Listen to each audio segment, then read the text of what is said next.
Sebuah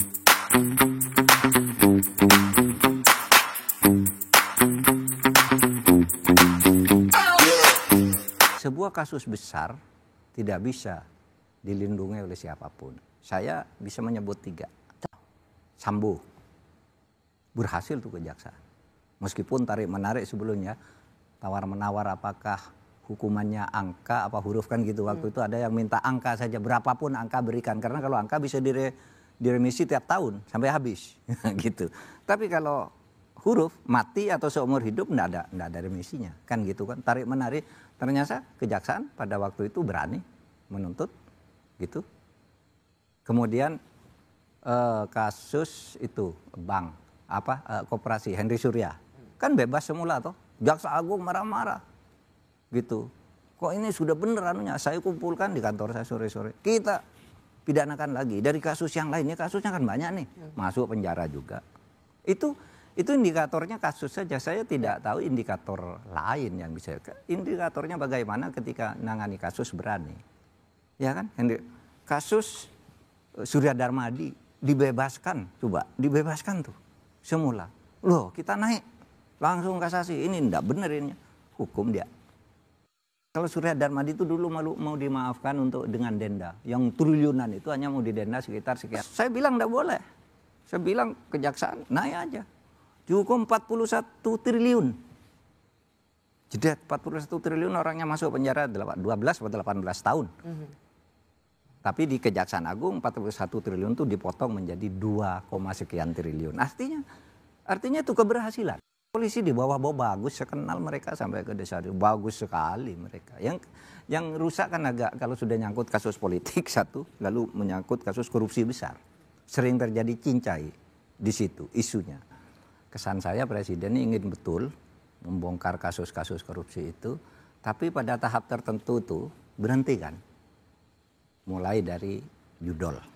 Ingat ya judol, 27 orang udah tersangka ditambah pejabat tertingginya nanti tinggal dipanggil dan ditetapkan. Itu isu yang berjalan gitu. Hilang memang sekarang. Mati di kepolisian. Sehingga kejaksaan nunggu, mana ini? Gitu kan. Pagar laut. Kejaksaan, polisi sesudah meriksa hanya orang kecil gitu, yang namanya kolot itu dan apa tuh, Asrin, karena dia dijadikan tersangka, katanya pemalsuan dokumen, gitu kan?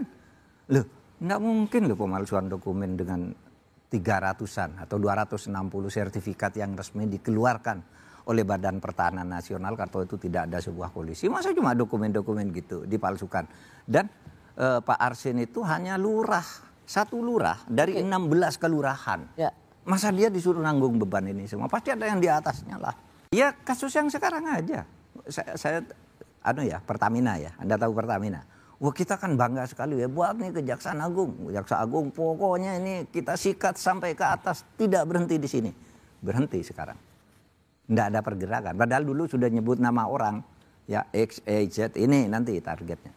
Nggak ada sekarang. Berarti kan ada hambatan di situ. Bukan hanya Polri hambatan itu. Bukan hanya Polri. Mungkin sebuah kekuatan oligarki besar, jaringan besar, dan sebagainya. Sehingga Presiden merasa perlu ini harus TNI yang turun.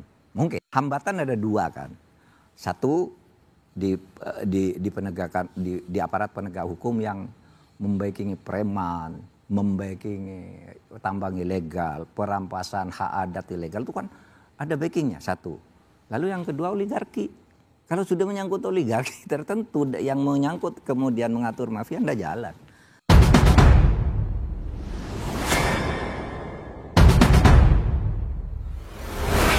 Nah saudara dimanapun Anda berada, barusan sama-sama kita saksikan Pak Mahfud menurut saya sudah melakukan tindakan yang cukup gila. Cukup gila dalam arti cukup berani.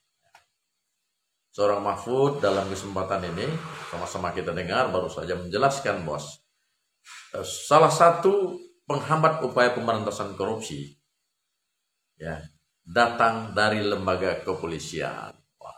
Karena selama ini masyarakat mungkin menduga, meraba-raba, belum pasti, tapi hari ini Pak Mahfud secara tegas menjelaskan bahwa salah satu lembaga yang menghambat upaya pemberantasan korupsi adalah datang dari lembaga kepolisian. Menghambat pemberantasan korupsi sama dengan melindungi para koruptor. Para koruptor yang selama ini kerjanya hanya menggerogoti uang rakyat, menggerogoti negara, menghisap darah rakyat demi kepentingan mereka.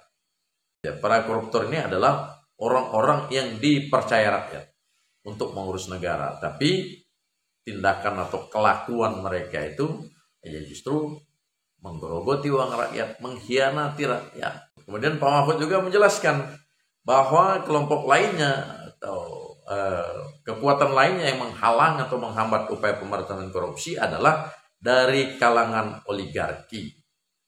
Pantas saja upaya pemberantasan korupsi selama ini termasuk yang akhir-akhir ini dilakukan selalu mentok ketika sudah mencapai titik-titik akhir.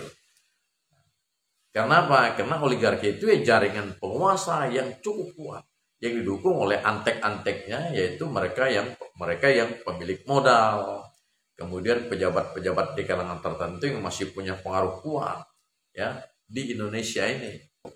Jadi ada dua menurut Pak Mahfud itu. Satu, datangnya dari kepolisian. Dua, dari kalangan oligarki. Sampai jumpa.